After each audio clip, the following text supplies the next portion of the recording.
Allahu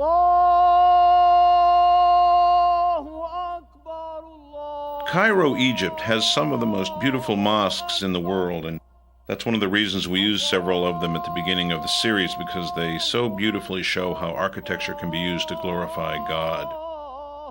This is the beautiful mosque of Sultan Hassan in Cairo.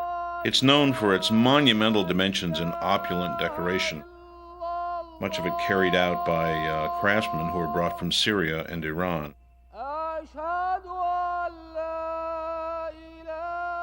Often when filming these mosques, we put a human figure in the shot in order to give it scale, to show how grand the place is. Here we're using a jib and a very wide lens to take in this whole tremendous space.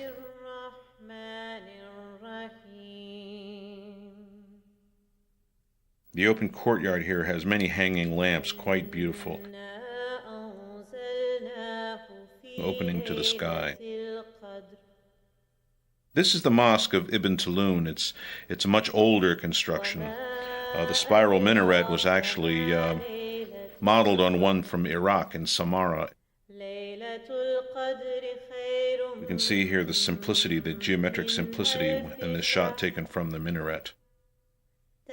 This is a minbar, which serves as a pulpit wood in a Christian church. You can see the grand scale of the architecture here in the Ibn Tulun Mosque, here back in Sultan Hassan. Arabic calligraphy was an important decorative element, often in gold, as we see here. In Tunisia, the great water basins in Kairouan were originally Roman. The Muslims restored them and provided running water for the citizens of Kairouan. Here we've placed a camel beside them to give a sense of scale. I think the camel cost us about $7 for the day's rental. Here's the open courtyard of the great Mosque of Kairouan. It's a very early 8th century mosque. Again, very great in scale. The square minaret is probably a remnant from the original 8th century mosque, later rebuilt.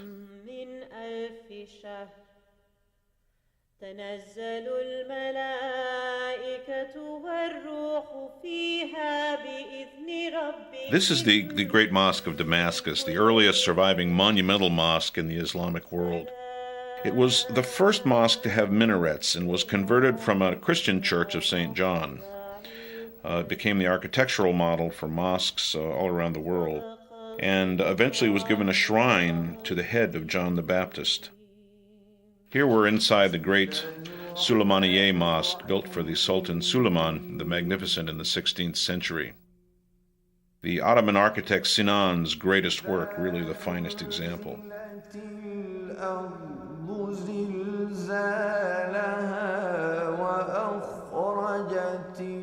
Islamic architects really perfected the difficult task of dome building, and the Ottoman mosques had some of the finest domes of all.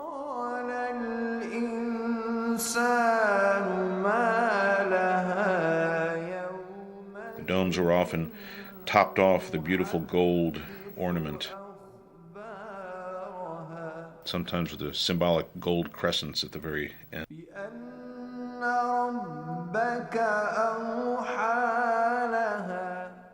Here we see the Hagia Sophia, once a great church, and became a mosque with the conquest of Constantinople by Mehmet, the great Ottoman Sultan.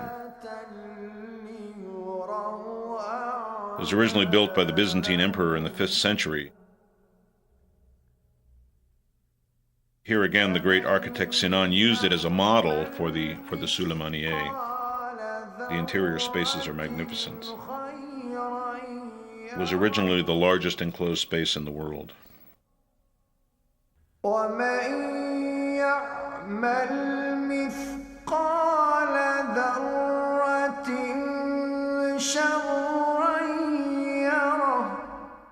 In Syria, there's an example of the early water technology that the Muslims were so adept at. These are huge water wheels which use the power of the river to lift the water, using only the power of the river, over 50 feet to the stone aqueducts above, where it's then, of course, channeled to the fields.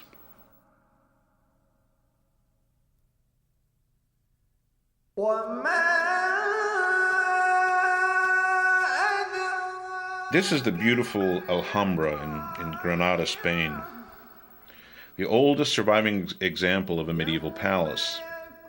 When we see it now in its restored state, it's hard to believe that by the 19th century it had fallen into almost complete ruin and was being inhabited by gypsies. When it was discovered and written about by the American Washington Irving,